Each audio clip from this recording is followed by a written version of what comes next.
Olá, criativos! Olá, WCD Campina Grande! Vamos falar hoje das dinâmicas de design thinking em empresas, utilizando curiosidade e imaginação, coragem e paixão para encontrar problemas e criar soluções. Eu sou Tiago Sobreira, o Design Movida Cuscuz. Eu vou falar com vocês hoje um pouco das minhas experiências aplicando as dinâmicas de design thinking nos últimos 4 anos. Vou falar de erros, derrotas, gafes, sucessos e aprendizados que eu tive. Mas primeiro vamos falar o que é design thinking. Design Thinking, para mim, é um framework para tomada de decisões e resolução de problemas que pode ser aplicado e adaptado em qualquer área das empresas. Ela tem principalmente 5 fases: é a descoberta do problema, a análise, a definição, a criação, a prototipagem da solução, testes e melhorias. Esse trabalho que é feito com Design Thinking é o tipo de atividade que só um ser humano pode fazer. Hoje em dia, com o advento das inteligências artificiais, muitos dos designers acham que vão perder espaço, mas eu discordo. Nesse caso, Design Thinking é baseado totalmente em habilidades humanas. Toda a metodologia de Design Thinking é baseada na primeira fase de curiosidade, na parte de imersão e análise do que está sendo descoberto. Depois, na parte de imaginação, onde existe a criação. Depois, a parte da coragem para fazer, tomar a atitude de construir um protótipo, colocar esse protótipo para testar. E depois, a paixão para ver todos os problemas, fazer os melhoramentos e continuar todo o processo de uma nova descoberta. O Design Thinking tem uma visão 360, onde se observa a viabilidade técnica, a viabilidade para o negócio e as necessidades humanas, as necessidades do usuário. E também coloca o usuário no centro. O usuário participa de todas as etapas. Todas as etapas são levadas em consideração o contexto dos usuários, as dores e suas necessidades.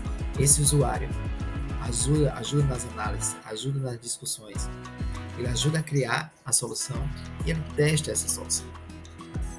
E afinal, o que é uma Design Sprint, então?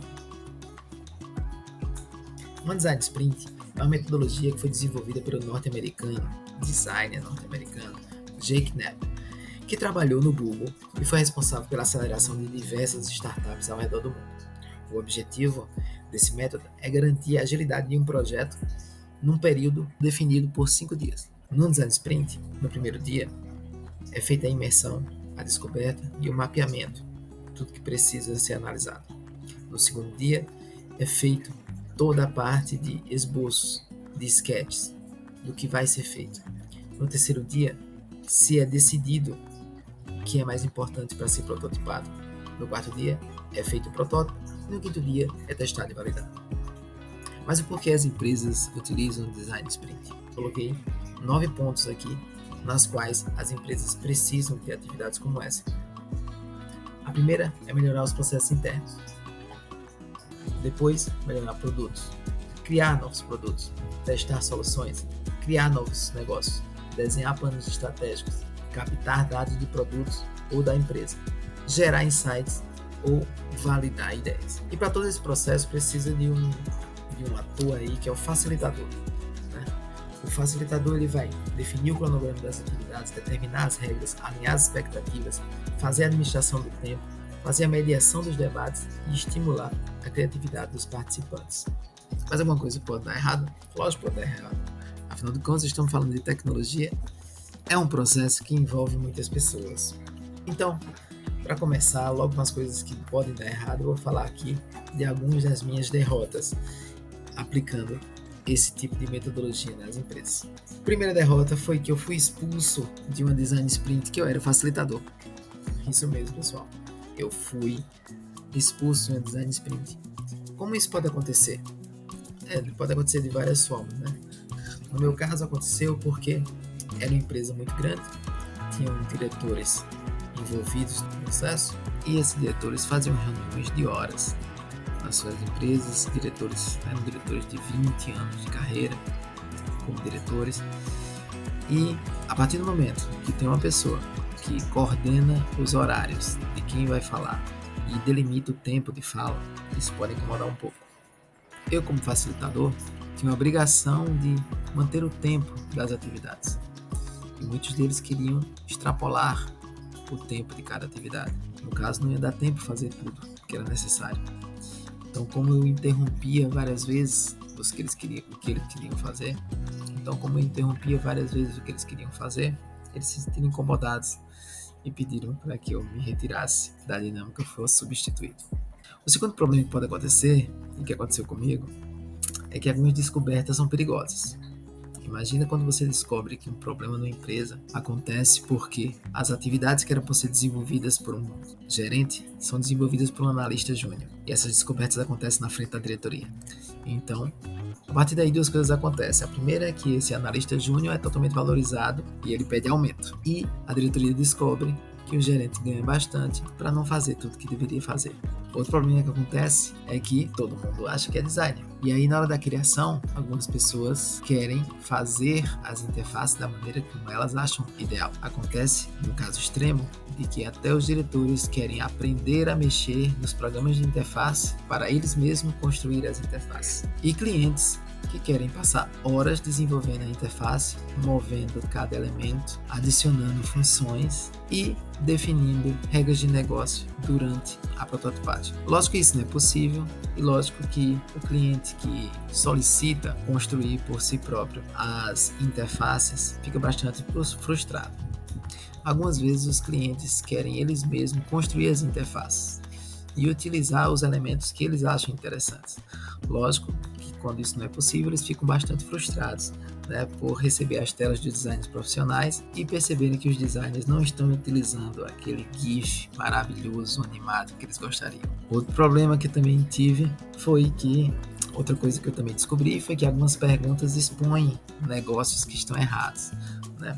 Como diria o meu guru Murilo Gun, antes de usar sua criatividade e o seu dinheiro para resolver um problema, certifique-se de que ele está resolvendo o problema certo. Acabar bem no lugar errado é acabar errado. E isso acontece geralmente nos primeiros dias da Design Sprints. Aconteceu comigo quando eu fiz a análise de um produto de um cliente, na qual ele dependia que vários supermercados da região fornecessem para ele todos os produtos, os seus estoques e todas as promoções diariamente, para que ele pudesse criar um aplicativo. Só que, quando os donos de supermercados foram perguntados se eles gostariam de utilizar os supermercados da região, responderam que não tinham interesse, porque 40% da compra das pessoas nos supermercados deles acontece pela presença física dos estabelecimentos. Eles não seriam parceiros desse empresário. O meu conselho como consultor foi, primeiramente, para ele amadurecer essa ideia, encontrar os mercados parceiros para responder todas as perguntas que nós fizemos para eles,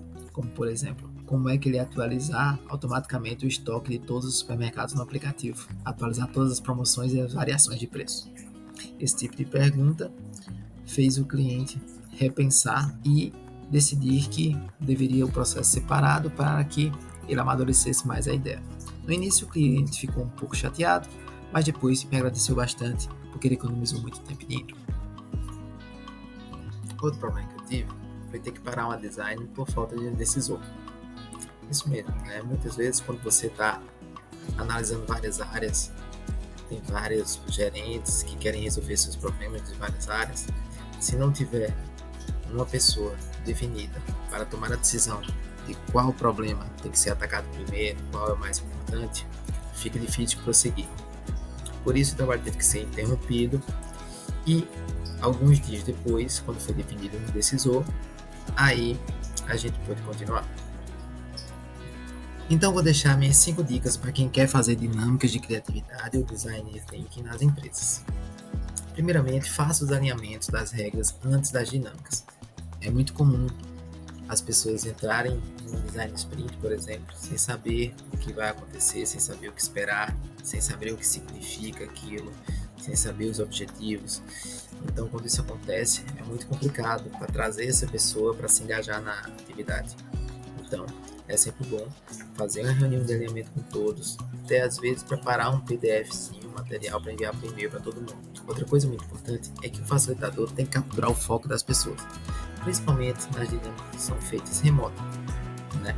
Quando está presencial, é difícil manter muitas horas as pessoas se olhar no celular, com foco na atividade. Pior ainda é quando isso acontece no remoto, que as pessoas desligam as câmeras, as pessoas têm que sair para resolver alguma coisa.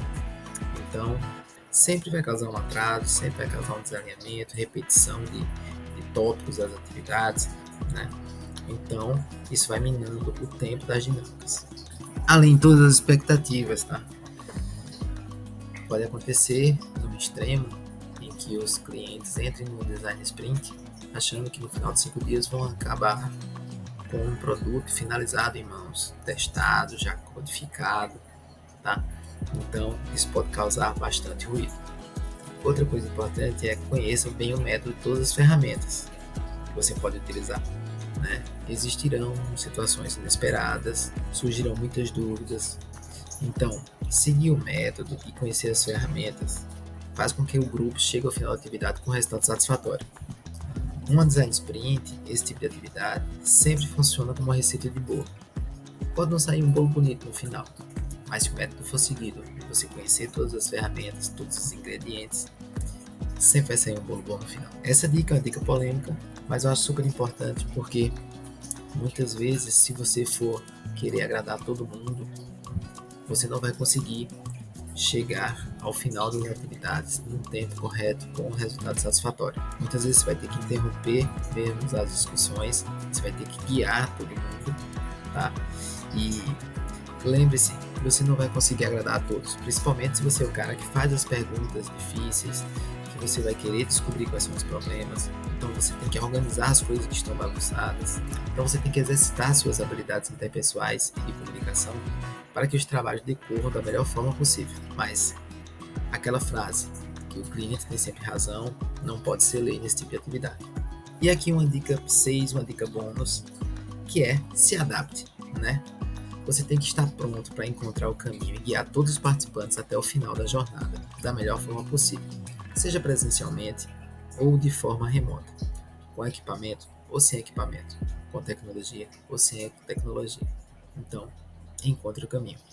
Me segue e que a força esteja com você.